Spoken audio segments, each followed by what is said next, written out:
Assalamualaikum warahmatullahi wabarakatuh.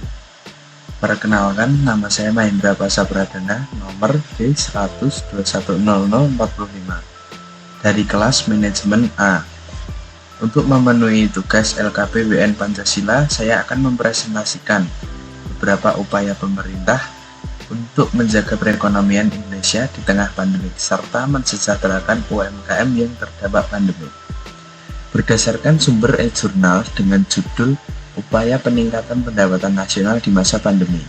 Pada hasil temuan telah tercantum ada 5 upaya peningkatan pemerintah dalam langkah cepat tanggap pemerintah untuk mengatasi penurunan perekonomian di masa pandemi yang berlangsung. Yaitu, yang pertama, pada anggaran belanja negara dilakukan dengan belanja besar-besaran guna meredam kontraksi ekonomi akibat pandemi COVID-19. Dan pada masa krisis itu, anggaran belanja negara harus ditata ulang dengan memperhitungkan nilai guna bagaimana anggaran yang dikeluarkan itu menjadi titik penting penggerak ekonomi. Melalui belanja besar-besaran ini, berakibat pada permintaan yang ada dalam negeri meningkat yang akan menjadi penyemangat di dunia usaha sebagai penggerak untuk berinvestasi. Dengan melakukan belanja besar-besaran seperti itu, para pelaku UMKM dan sektor swasta dapat beroperasi berkelanjutan. Dengan begitu, pemerintah dapat melakukan pemulihan pada sektor ini secara stimulus yang menjadi roda dalam mendukung perekonomian negara. Yang kedua, dalam bidang kesehatan, pemerintah membentuk Komite Penanganan COVID-19 serta pemulihan pada ekonomi nasional.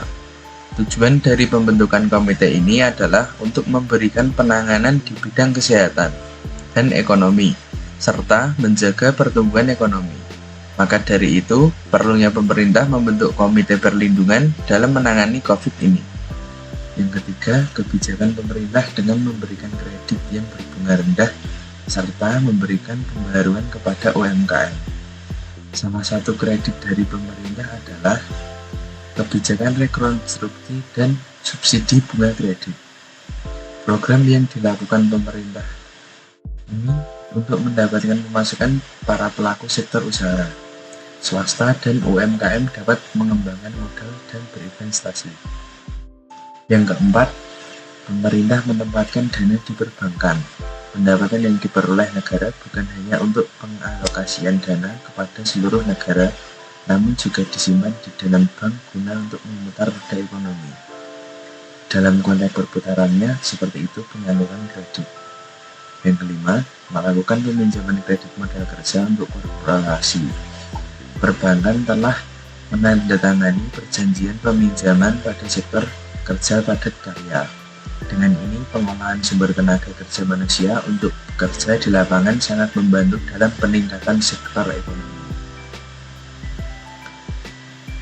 Selanjutnya, menurut media online Kompas Live TV, UMKM merupakan pilar terpenting dalam perekonomian Indonesia. Jumlah UMKM di Indonesia yakni sebesar 64,19 juta, di mana komposisi usaha mikro dan kecil sangat dominan, yakni 64,13 juta atau sekitar 99,92% dari keseluruhan sektor usaha.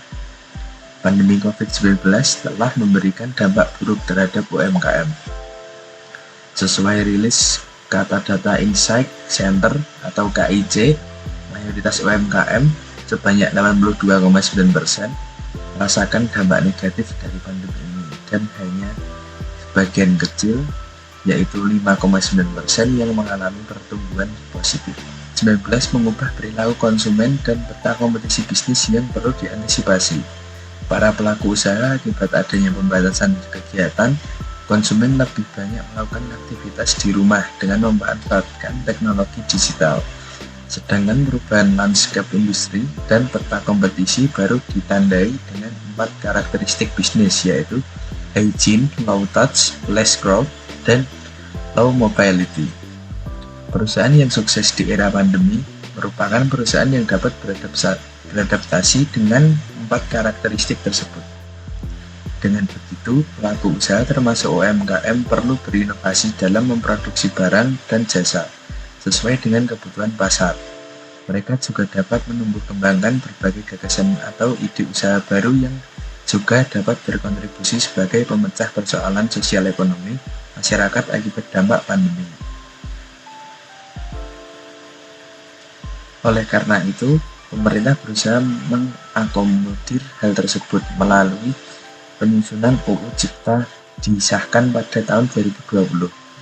Salah satu substansi yang diatur dalam UU Cipta Kerja adalah perlindungan pemberdayaan UMKM, dan pemerintah berharap melalui Undang-Undang Cipta Kerja UMKM dapat terus berkembang dan berdaya saing. Pada prinsipnya, pemerintah sudah menyiapkan berbagai program dan kebijakan baik dalam konteks pemulihan ekonomi nasional maupun beberapa program yang kedepannya kita harapkan betul-betul dapat memberikan kemudahan, perlindungan, dan pemberdayaan bagi UMKM kita. Sekian presentasi dari saya. Bila ada salah kata dan kekurangan, mohon dimaafkan. Sekian dan terima kasih. Wassalamualaikum warahmatullahi wabarakatuh.